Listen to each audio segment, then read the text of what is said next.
할렐루야. 오늘 우리가 살펴볼 말씀은 출애굽기 말씀입니다. 출애굽기 19장 1절에서 6절입니다. 그리고 말씀 제목은 우리 모두는 제사장으로 부름을 받았습니다. 이런 제목으로 오늘 말씀을 보도록 하겠습니다. 오늘 우리가 읽은 말씀은 출애굽기 말씀의 핵심이라고 볼 수가 있습니다. 이 말씀에는 왜 하나님께서 이스라엘 백성들을 선택을 했는지, 또 왜 하나님이 이스라엘 백성을 애굽에서 구원해 내었는지 그 이유를 알 수가 있습니다. 구약 성경 전체의 맥락에서 볼 때도 오늘 이 말씀은 매우 중요한 말씀이고 핵심인 것을 알 수가 있습니다. 또한 오늘 이 말씀은 왜 하나님께서 우리를 구원하셨는지, 또 구원을 받은 우리는 어떤 삶을 살아야 하는지 그것을 잘 가르쳐주는 말씀이기도 합니다. 그래서 매우 중요한 말씀이고 잘 들어야 할 말씀이 되는 것입니다. 그러면 말씀의 배경을 살펴보도록 하겠습니다. 1절을 보십시오. 1절 이스라엘 자손이 애굽 땅을 떠난 지 3개월이 되던 날 그들이 시내 광야에 이르니라. 떠난 지 3개월이 되던 날이라고 그랬습니다. 세 번역에는 셋째 달 초하룻 날이라고 나와 있습니다. 이스라엘 백성은 첫째 달 15일에 애굽에서 탈출을 했습니다. 그러니까 약 한 달 반이 지나간 때입니다. 백성들은 그동안 머물렀던 르비딤을 떠나서 시내 광야에 이르러 시내산 앞에 장막을 치게 되었습니다. 그 후에 하나님께서는 모세를 불러서 모세에게 백성들에게 전할 말씀을 말씀해 주셨습니다. 자, 4절부터 6절 말씀을 읽어보겠습니다. 4절에서 6절. 내가 애굽 사람에게 이렇게 행하였으면 내가 어떻게 독수리 날개로 너희를 업어 내게로 인도하였음을 보았느니라. 세계가 다 내게 속하였나니 너희가 내 말을 잘 듣고 내 언약을 지키면 너희는 모든 민족 중에서 내 소유가 되겠고 너희가 내게 대하여 제사장 나라가 되며 거룩한 백성이 되리라. 너는 이 말을 이스라엘 자손에게 전할지니라. 이 핵심의 말씀은 이것입니다. 너희가 내게 대하여 제사장 나라가 되며 거룩한 백성이 되리라. 영어 성경에 보면 You will be a kingdom of priests for me 이렇게 나와 있습니다. 너희는 나를 위한 for me 제사장 나라가 될 것이다. 이렇게 말씀하고 있습니다. 그러면 이 하나님의 말씀의 뜻이 무엇일까요? 그걸 살펴보도록 하겠습니다. 이 말씀은 하나님께서 이스라엘을 제사장 나라로 삼겠다고 하신 뜻입니다. 그러면 왜 하나님은 이스라엘을 제사장 나라로 삼으시려고 하실까요? 또 제사장 나라가 된다는 뜻이 무엇일까요? 그것이 중요한 것입니다. 여러분, 이 뜻을 정확하게 알기 위해서는 제사장의 직분에 대해서 우리가 알아야 합니다. 구약 성경에는 세 가지 3대 직분이 나와 있습니다. 왕, 첫째 왕, 두 번째 선지자, 세 번째 제사장. 순서가 있는 것은 아닙니다. 왕, 선지자, 제사장 이 세 가지 직분들은 하나님의 뜻으로 하나님이 정해서 세워진 직분입니다. 그래서 하나님께서는 이 직분자를 세우기 위해서는 반드시 기름을 부으라고 했습니다. 실제로 기름을 부었습니다. 기름은 하나님의 영, 성령을 의미합니다.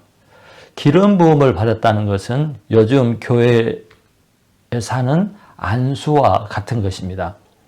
그러므로 반드시 하나님의 택하심과 인정이 있어야 이런 직분을 받을 수 있다는 것입니다.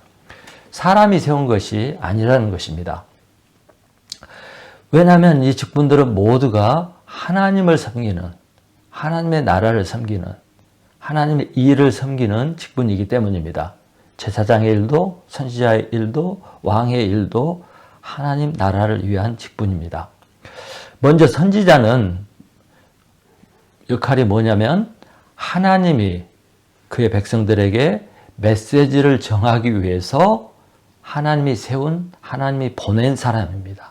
하나님이 메시지를 직접 전할 수가 없으니까 하나님이 메신저를 택해서 메시지를 전하게 하는데 그 사람들이 선지자입니다. 둘째, 왕은 하나님을 대신해서 하나님의 백성을 다스리도록 하나님이 세운 지도자입니다. 하나님이 직접 다스리면 좋겠죠. 그러나 하나님께서 리더, 지도자를 세워서 백성들을 다스리게 합니다. 그것이 왕입니다. 세 번째, 제사장은 인간이 죄를 용서받도록 하기 위해서 죄인을 대신해서 하나님께 나아가는 사람입니다. 죄인을 대신해서 하나님께 나아가는 사람. 그래서 이 세 가지 중에서 제사장의 직분은 매우 중요합니다. 여러분, 우리 인간은 모두가 죄를 범한 죄인입니다. 의인은 없나니 한 사람도 없습니다. 모든 사람이 범죄해서 죄를 지은 죄인들입니다. 또 우리 인간들은 끊임없이 죽을 때까지 죄를 범하는 현행범이기도 합니다. 그런데 하나님의 법에 의하면 죄의 싹은 사망입니다. 하나님의 죄에 대한 판결은 한 가지밖에 없는데 그것이 바로 사형입니다. 사형. 세상에는 집행유예도 있고 벌금형도 있고 5년, 10년 또 장기 이런 판결이 있지만 하나님의 법에서는 모두가 사형입니다. 이것은 육신의 죽음도 말하지만 하나님과의 영원한 단절, 끊어짐, 또 그로 말미암아 마귀가 갇혀 있는 그 지옥에 보내지는 것, 던져지는 것을 말하기도 합니다. 이런 불행한 현실에 처한 인간이 죄를 용서받고 하나님과의 관계를 회복하고 하나님의 계시는 천국에 들어가는 방법으로 하나님은 제사 제도를 만들었습니다. 제사 제도. 죄인을 대신해서 짐승을 죽이고 그 짐승의 피를 또 짐승의 그 강낸 몸을 제단에 바쳐서 불사름으로 죄인의 죄가 사함받도록 하는 제도인 것입니다. 이 제사를 집행해서 인간이 하나님과의 관계를 회복하도록 돕는 일을 하는 사람이 바로 제사장인 것입니다. 그래서 제사장이 없이는 인간은 절대 하나님께 나아갈 수가 없습니다. 제사장은 인간과 하나님 사이에 서 있는 중보자입니다. 인간은 하나님이 우리를 대신해서 세운 제사장을 통해서만 하나님께 나아갈 수 있고 죄를 씻음받을 수 있는 것입니다. 신약시대의 이 제사장은 바로 예수님입니다. 그러므로 구원 역사에서 제사장은 가장 중요한 직분이 되었습니다. 하나님은 이 제사장 직분이 너무 귀하고 중요한 자리라서 아무에게나 제사장이 되도록 허락하지 않았습니다. 12지파에서 한 지파인 레위 지파를 택했고 그 레위 지파에서도 모세의 형인 아론의 후손만이 제사장이 되도록 딱 정해 놓았습니다. 또한 이 제사장들은 일반 백성들과 다르게 꼭 지켜야 할 수많은 준수사항도 만들어 주었습니다. 또 이들은 또 성전에서 제사를 지내는 일 외에는 다른 세상 일은 하지 못하도록 했습니다. 이 직분이 너무나 거룩하고 소중하기 때문이었습니다. 한마디로 제사장이 없으면 구원이 없습니다. 구원을 받으려면 반드시 제사장의 도움이 필요합니다. 그러면 이스라엘 백성들이 하나님 나라의 제사장 백성이 된다고 하는 뜻이 무엇일까요? 그것이 중요합니다. 하나님께서 이스라엘을 제사장 나라로 만들겠다는 이 말씀의 뜻은 하나님이 이스라엘을 세상 사람들을 대신해서 하나님께 나아가는 하나님의 종으로 삼겠다는 뜻입니다. 하나님의 뜻은 모든 세상 사람들이 멸망하지 않고 다 구원을 받는 것입니다. 다 천국에 들어가는 것입니다. 이것을 위해서 이스라엘 백성을 세상 민족들을 위한 제사장 나라로 세우겠다는 것입니다. 세상 모든 민족과 나라가 구원을 얻기 위해서 이들을 대신해서 하나님께 나아갈 중보자인 제사장이 필요한데 이 직분을 이스라엘 백성들에게 맡기겠다는 것입니다.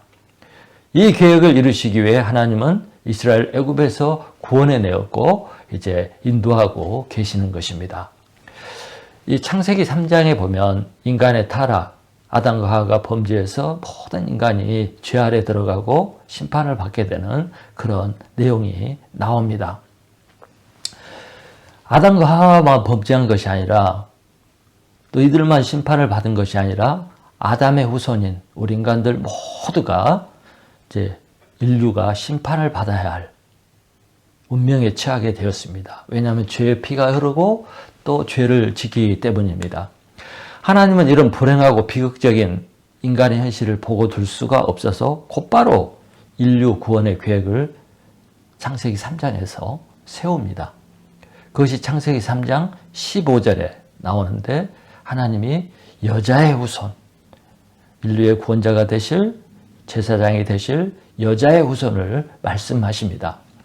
이 여자의 후손은 바로 인류를 죄로부터 구원할 메시아, 예수 그리스도를 말하는 것입니다.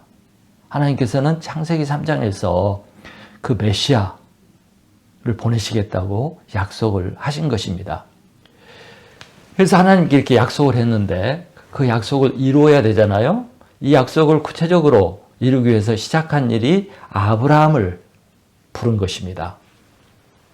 창세기 12장 2절 3절에 보면 하나님께서 아브라함을 부르면서 이런 약속을 했습니다. 2절 3절에 내가 너로 큰 민족을 이루고 내게 복을 주어 내 이름을 창대하게 하리니 너는 복이 될지라. 너를 축복하는 자에게는 내가 축복을 내리고 너를 저주하는 자에게는 내가 저주하리니 땅의 모든 족속이 너로 말미암아 복을 얻을 것이라 하신지라. 여기서 중요한 것은 아브라함을 통해서 땅의 모든 족속이 복을 받는데요.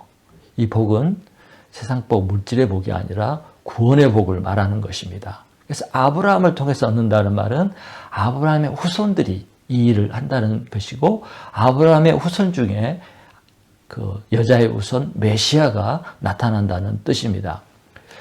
이 약속의 말씀대로 하나님은 아브라함의 후손이 커져서 이스라엘 민족이 되게 하시고 이제 이 민족을 애굽에서 구원한 다음 제사장 나라로 만들어서 인류를 구원할 그 계획을 이루고 있는 것입니다. 그래서 이스라엘의 구원은 이스라엘 민족만을 위한 것이 절대 아닙니다. 세상을 구원하기 위한, 인류를 구원하기 위한 구원 역사의 경륜 가운데 일어난 일인 것입니다. 이 일은 처음부터 마지막까지 하나님이 계획하시고 하나님이 이루신 일입니다. 그래서 하나님은 나를 위하여 제사장 나라가 될 것이다. 한국말로는 내게 대하여 이렇게 나와 있는데 영어는 나를 위하여 이렇게 말씀하고 있습니다. 이스라엘 민족은 온 세상 사람들을 위하여 선택을 받은 제사장 나라가 되었습니다. 하나님의 구원 역사를 이루는 도구로 선택을 받은 것이고 쓰임을 받게 된 것입니다. 그러면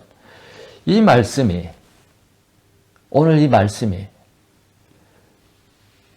유대인이 아닌 우리들에게, 신약시대 그리스도인들에게, 우리들에게 무슨 의미가 있을까요? 이것이 중요하죠. 자, 베드로전서 2장 9절을 찾아서 읽어보도록 하겠습니다. 베드로전서 2장 9절, 영상을 딱 멈추고 베드로전서 2장 9절을 찾으면 좋겠습니다. 2장 9절은 이렇게 나옵니다. 그러나 너희는 택하신 족속이요 왕같은 제사장들이요 거룩한 나라요 그의 소유가 된 백성이니 이는 너희를 어두운 데서 불러내어 그의 기이한 빛에 들어가게 하신 이에 아름다운 덕을 선포하게 하려 하심이라. 이 말씀은 베드로가 한 말입니다. 베드로가 유대인들에게 한 말이 아니고 그 당시 로마 제국 아래 살고 있던 모든 크리스찬들에게 선포한 말씀입니다. 베드로는 신약 시대의 성도들이 바로 하나님의 소유된 백성이고 택하신 족속이고 왕같은 제사장들이라고 선포하고 있습니다. 이제는 우리 하나님을 믿는 크리스찬들이 이스라엘 민족을 대신해서 제사장이 되었다는 뜻입니다. 정말 놀라운 선포 아닙니까? 또 놀라운 사실 아닙니까? 이 비밀을 여러분 아셨습니까? 아셨다면 축복을 받은 것입니다. 또 요한계시록 1장 6절에서도 사도 요한이 이렇게 말합니다. 그의 아버지 하나님을 위하여 우리를 나라와 제사장으로 삼으신 그에게 영광과 능력이 세세토록 있기를 원하노라. 사도 요한도 우리가 하나님 나라를 위한 제사장으로 세워졌다고 말하고 있습니다. 그러면 여러분, 우리를 제사장으로 삼으신 목적이 무엇입니까? 앞에서도 언급했듯이 죄인들을 하나님께로 인도하는 것입니다. 베드로는 우리를 구원하신 이유가 하나님의 아름다운 덕, 구원의 은혜를 선포하게 하기 위함이라고 말하고 있습니다. 또 요한은 하나님 아버지를 위하여 우리를 제사장으로 삼았다고 말하고 있습니다. 결국 우리는 사명을 맡은 것입니다. 우리는 세상 사람들을 하나님께 인도하고 구원을 받게 하는 사명을 위해서 부름을 받고 선택을 받은 것입니다. 중보자의 사명, 중간에 서서 연결해주는 중보자의 사명을 맡은 것입니다. 여러분, 예수님도 승천하시기 전에 마지막 유언처럼 우리 믿는 사람들에게 사명을 주었습니다. 그것이 마태복음 28장 19절 20절이죠. 마태복음 28장 19절 20절. 그러므로 너희는 가서 모든 민족을 제자로 삼아 아버지와 아들과 성령의 이름으로 세례를 베풀고 내가 너희에게 분부한 모든 것을 가르쳐 지키게 하라. 이 말씀은 사람들로 구원받게 하라. 말씀을 전하고 세례를 주어서 사람들을 구원받게 하라 하는 구원의 명령이고 메시지인 것입니다. 하나님 이스라엘 백성을 민족으로 만드신 것, 이들을 애굽에서 구원해 내신 것, 그리고 택하신 것은 하나님의 일, 제사장의 일, 곧 죄인들을 구원하는 일을 하라고 시키신 일입니다. 마찬가지로 하나님이 이 시대에 나를 주목하시고 선택하고 구원하신 것은 우리를 제사장으로 하나님의 아름다운 사랑과 은혜를 추구하는 영혼들, 심판과 지옥을 향해 가는 불쌍한 영혼들을 도우라고 하나님께 인도하라고 하신 일인 것입니다. 그것이 바로 전도와 선교이죠. 전도와 선교. 또 사람들을 예수님의 사랑으로, 예수님의 인내로 사랑하고 돌보는 것입니다. 세상 사람들, 믿지 않는 사람들은 우리가 미워하고 멀리하고 평가르고 욕하고 하는 그런 대상이 아닙니다. 우리가 사랑하고 도와야 하고 책임져야 할 그런 사람들인 것이죠. 제사장으로서 우리가 불쌍히 여기며 섬겨야 할 구원의 대상이 바로 세상 사람들인 것입니다.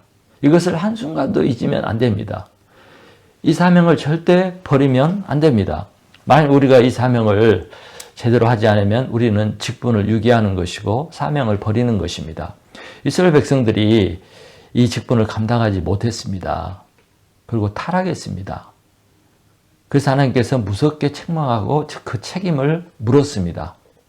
그래도 돌이키지 않을 때 하나님께서 그 사명을, 그 촛대를 다른 데로 옮겨버리고 그 사명을 다른 사람들에게 주어버린 것입니다. 결국 그 촛대, 그 사명은 이방인인 예수 그리스도를 믿는 우리에게 넘어오게 되었습니다. 우리도 이 직분을 제대로 감당하지 못하면 하나님께서 이 직분, 이 촛대를 다른 곳으로 넘어가게 할 것입니다. 나라도 이스라엘이란 나라도 결국 이 잣대를 빼앗기고 말았죠. 이와 마찬가지로 각 나라마다 하나님께서 택하시고 주신 사명이 있습니다. 원래 복음은 이제 이스라엘에서 유럽으로 넘어갔죠. 유럽이 이 하나님의 제사장 나라로 크게 쓰임을 받고 온 세상에 선교사들을 파송하고 그렇게 했습니다. 근데 유럽이 어떻게 되었습니까? 복음을 잃어버리고 이 인본주의가 팽창하고 또 하나님 없이 사는 그런 나라가 되어갈 때 하나님께서는 미국을 제사장 나라로 삼으시고 온 세계를 복음으로 섬기는 그런 일을 하도록 했습니다. 근데 그 직분, 그것이 우리 한국에 들어오게 되고 한국이 이 시대에 제사장 나라로 쓰임받게 되었습니다. 세계에서 두 번째로 세계 선교사를 많이 보낸 나라가 되었고 정말 많은 국민들이 예수님을 믿고 또 하나님께 쓰임받는 나라가 되었습니다. 그러나 이 직분을 교회가 성도들이 제대로 감당하지 못하면 또 이것이 다른 나라로 넘어가게 되는 것입니다. 그래서 우리는 깨어서 죄인들을 불쌍히 여기고 섬기고 이들을 주님께로 인도하는 이 전도와 선교의 사명, 이웃을 섬기고 사랑하는 사명, 이것을 잘 감당해야 하는 것입니다. 개인적으로도 마찬가지입니다. 그런데 제사장 나라가 되기 위해서는 조건이 있었습니다. 5절을 보십시오. 5절. 세계가 다 내게 속하였느니 너희가 내 말을 잘 듣고 내 언약을 지키면 내 말을 잘 듣고 내 언약을 지키면 너희는 모든 민족 중에서 내 소유가 되겠고 하나님은 제사장 나라가 되는 조건으로 두 가지를 이야기했습니다. 하나님의 말씀을 잘 듣는 것과 하나님의 언약을 잘 지키는 것입니다. 첫째로 말씀을 잘 듣는다는 말은 하나님의 말씀에 대한 순종입니다. 영어로는 obey, 이렇게 복종하다라고 나와 있습니다. 하나님의 말씀을 안 듣고 하나님의 말씀대로 살지 않고 이런 사람이 제사장이 될 수도 없고 제사장 직분을 행할 수도 없겠죠. 자기 마음대로 살고 자기 생각대로 살고 자기 고집대로 생활하면 이런 사람은 절대 하나님의 사람이라고 보기가 힘듭니다. 그러므로 첫째 조건은 하나님의 말씀에 아멘 하고 순종하는 사람이 되어야 한다는 것입니다. 두 번째는 하나님의 언약을 지키는 것입니다. 언약은 제가 늘 말씀드리지만 조약 또는 계약을 말합니다. 이 계약은 쌍방 간에 이루어지는 것이니까 쌍방이 다 지켜야 합니다. 이 말씀 후에 나중에 보면 하나님과 이스라엘 백성들이 피를 가지고 언약, 계약을 맺게 됩니다. 언약의 중요한 핵심은 뭐냐면 이스라엘은 오직 여호와 하나님을 섬기고 다른 우상들을 섬기지 않고 오직 여호와 하나님만 섬기고 또 대신에 하나님은 영원히 이스라엘 백성들의 하나님이 되겠다는 그런 서약, 언약인 것입니다.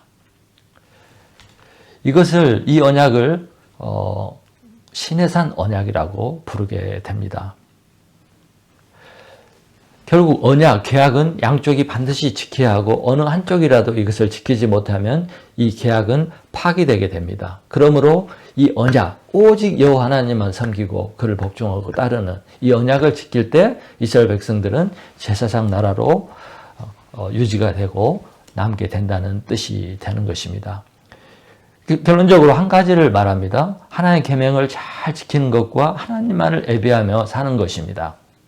이렇게 될 때 이스라엘 백성들은 제사장 나라가 되고 거룩한 나라가 되는 것입니다. 제사장 나라가 되기 위해서 지켜야 할 그 자격이 바로 하나님의 말씀대로 삶으로써 거룩한 나라, 거룩한 백성이 되는 것입니다. 여기서 우리는 거룩하다, 거룩이라는 단어를 생각해 보아야 합니다. 거룩이라는 말은 어원적으로 구별되었다. 물건이 많이 있는데 어떤 물건이 이 물건들과 구별되었다. separated from, 무엇으로부터 이렇게 나누어져 있다. 이것을 어원적으로 거룩하다고 이렇게 이야기합니다. 제가 이렇게 설명하면 쉽게 이해가 될 것입니다. 어릴 적에 우리 집에는 아버지만 사용하는 밥그릇, 국그릇, 또 숟가락, 젓가락이 있었습니다. 나머지 식구들은 아무거나 막 써도 되는데 이것들은 꼭 아버지만 위에서 있고 아버지만 사용하는 것이었습니다. 이것을 바로 구별되었다고 그런 것입니다. 이것을 거룩하다고 하는 것입니다. 우리는 교회를 성전, 거룩한 집 이렇게 이야기합니다. 세상에 많은 집들이 있죠. 그런데 이 집만 하나님을 위해서 사용하도록 구별됐기 때문에 그 집을 거룩한 집이라고, 성전이라고 이야기합니다. 또 성경은 거룩한 책이라는 뜻이죠. Holy Bible. 세상에 수많은 책이 있지만 이 책은 하나님의 말씀을 기록한 책으로 다른 책들과 구별되었기 때문에 거룩한 책, 성경이라고 부르는 것입니다.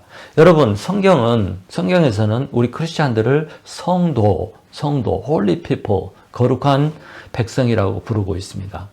세상에 수십억의 사람들이 있지만 크리스찬들은 세상 사람과 구별된 사람들입니다. 왜냐하면 하나님을 믿는 사람들이기 때문이죠. 그 구별된 이유, 거룩한 이유는 우리가 하루아침에 깨끗해져서 그런 것이 아니라 믿음 때문에 하나님을 위해서 사는 하나님의 백성으로 되었기 때문입니다. 죄인이었던 사람들이 예수님 피로 씻음을 받았기 때문에 또 하나님의 자녀가 되었기 때문에 거룩한 백성이라고 부르는 것입니다. 또한 우리 성도는 세상 사람들과 다르죠. 우리 성도는 세상 사람들이 사는 그 삶의 방법이나 또 가치관이나 그 사람들이 갖고 있는 인생의 목적대로 살지 않는 사람들입니다. 성도는 하나님께서 말씀해 주신 성경의 가르침과 또 영적인 가치관과 하나님의 영광을 위해서 살기 때문에 세상 사람들과는 전혀 다른 삶을 사는 특별한 사람들, 구별된 사람들이 되는 것입니다. 그래서 거룩하다고 성도라고 하는 것입니다. 여러분, 우리 성도들은 세상에 있지만 세상에 속한 사람들이 아니고 하나님에게 속한 사람들입니다. 성도는 세상에서 살아가지만 세상 방법대로 사는 사람들이 아닙니다. 하나님 말씀대로 하나님의 말씀에 순종해서 사는 사람들이죠. 우리는 하나님 나라의 시민권을 가지고 하나님의 백성으로 하나님의 나라를 위해서 이 땅에서 일하며 사는 사람들입니다. 직장에서 돈을 벌고 가정에서 자녀들을 키우고 세상에서 생활하지만 우리의 삶의 목적과 사명은 하나님을 위해서 일하는 것입니다. 또 그 하나님의 일은 세상 사람들의 제사장이 되어서 그들을 하나님께 인도하는 일을 하는 것입니다. 그것이 우리의 주된 일이고 세상 일은 아르바이트, 한국에서 말하는 그 파트타임 아르바이트와 같은 것입니다. 사랑하는 성도 여러분, 우리는 모두 제사장으로 부름을 받았습니다. 이 직분은 세상에서 가장 귀하고 아름다운 직분입니다. 구약의 제사장들은 아름다운 옷을 입었습니다. 가장 높은 지위를 얻었습니다. 세상의 왕도, 심지어 왕도 제사장의 기도와 인도를 받아야 했습니다. 그래서 찬송가 270장에 보면 이 직분은 천사도 흠모하는 직분이라고 했습니다. 하나님께서 저와 여러분에게 이런 아름답고 고귀하고 중요한 직분을 주신 것입니다. 여러분, 우리 자신이 보기에는 어떻게 볼지 모르겠지만 가장 아름답고 영광스러운 직분을 천사도 흠모하는 하나님의 귀하게 여기는 이런 특별하고 고귀한 직분을 받은 특별한 사람들입니다. 엄청난 특권과 축복을 받은 사람이 우리들입니다. 여러분, 하나님의 백성으로 사는 것, 또 제사장 직분을 가지고 사는 것 영광스럽습니다. 그러나 쉬운 일은 절대 아닙니다. 그래서 때때로 제사장으로 사는 것, 이것이 부담스러울 때도 있는 것이 사실입니다. 또 거룩하게 또 하나님의 뜻대로 살지 못할 때 죄의식과 또 자의식이 들 때도 있습니다. 그래서 어떤 사람은 크리스찬이 아닌 척 하기도 하고 또 자신을 크리스찬으로 드러내는 것을 부담스러워할 때도 있습니다. 사실 우리는 이 일을 감당하기에 부족합니다. 연약합니다. 넘어지는 경우도 많이 있습니다. 내가 자격이 있는가 하는 생각을 할 때도 있습니다. 그러나 하나님은 우리를 훈련하시고 세워가시는 분입니다. 어린아이가 태어나서 한순간에 어른이 될 수 없듯이 교육과 또 많은 시간이 필요하죠. 그래서 하나님은 우리가 시간과 또 교육이 필요하다는 것을 알고 하나님께서 우리를 참으시며 인내하시며 키워가시고 인내하시고 세워가시는 분이신 것입니다. 이스라엘 백성들이 40년 동안 훈련을 받았습니다. 그러므로 여러분 소망과 비전을 가지고 기쁘게 하나님 나라의 제사장이 되신 것을 감사히 여기며 살아가는 여러분 되시기를 간절히 축원합니다. 여러분, 우리는 제사장의 직분, 왕같은 제사장의 직분을 받은 사람들입니다. 여러분, 직분이 사람을 만듭니다. 사람이 돼서 직분을 받는 것이 아니고 때로는 이 직분, 주어진 직분이 우리로 사람 되게 하는 것입니다. 그래서 어떤 타이틀, 어떤 직분, 어떤 명예가 사람을 만들어 갑니다. 만들어 줍니다. 사람은 자신의 신분과 그 직분을 알 때 그것에 걸맞게 살려고 노력을 하죠. 노력을 합니다. 비록 우리는 아직 죄를 짓기도 하고 부족하고 또 예수 믿는 사람답지 못하게 행동하고 생활할 때도 있지만 그래도 우리가 가진 직분과 신분이 우리를 거룩한 사람으로 살도록 만들어 주고 만들어 가는 것입니다. 여러분, 우리 자신이 하나님이 택하신 사람이고 하나님 나라를 위한 제사장으로 부름을 받았고 거룩한 백성으로 살아야 된다는 사실을 알기만 해도 이것이 우리를 하나님의 백성과 사명인으로 살도록 만들어준다는 것입니다. 정말 그렇습니다. 알기만 해도, 기억만 해도 마음이 변하고 태도가 변하고 또 목적이 변하고 그렇게 됩니다. 점점 변화되고 성장해 가는 것이죠. 그래서 우리에게 주신 이 제사장 직분은 우리에게도 복이 되고 또 많은 사람들에게 복을 주는 그런 복된 축복의 직분인 것입니다. 사랑하는 성도 여러분, 죄와 마귀의 지배 아래 있는 세상에서 우리 성도들은 매우 소중하고 특별한 사람들입니다. 우리가 세상을 위한 제사장들이기 때문입니다. 만일 우리 크리스찬들이 없고 교회가 없으면 이 세상에는 중보자가 없어서 소망이 없는 세상이 됩니다. 하나님은 이 세상을 위해서 우리를 부르셨고 택하셨고 제사장으로 삼으셨고 교회를 이 땅에 두신 것입니다. 그러면 우리는 우리의 위치와 사명을 알고 이 제사장의 직분을 잘 감당해야 합니다. 그것이 나를 구원하시고 나를 이 세상에 있게 하신, 이 세상에 두신 하나님의 뜻과 목적인 것입니다. 사랑하는 성도 여러분, 우리를 구원하시고 열방과 나라를 위해 하나님 나라의 제사장으로 삼으신 하나님을 찬양하고 감사하며 사시기를 축원합니다. 기도하겠습니다. 할렐루야. 하나님 아버지, 죄인이었던 우리, 멸망받아야 할 우리를 택하시고 하나님 자녀 삼으시고 이제 세상을 위한 제사장으로 세워주신 것을 감사합니다. 이것이 얼마나 큰 축복인지 알게 도와주시고 또 비록 부족할지라도 하나님의 말씀을 배우고 순종함으로 거룩한 백성이 되고 하나님의 뜻을 다 이루어드리며 주위에 있는 모든 멸망에 가는 영혼들을 품고 사랑하고 주님께 인도하는 이 사명을 잘 감당하는 복된 성도들이 되게 하여 주시옵소서. 예수 이름으로 기도하였습니다. 아멘. 한 주간 동안 승리하시기 바랍니다.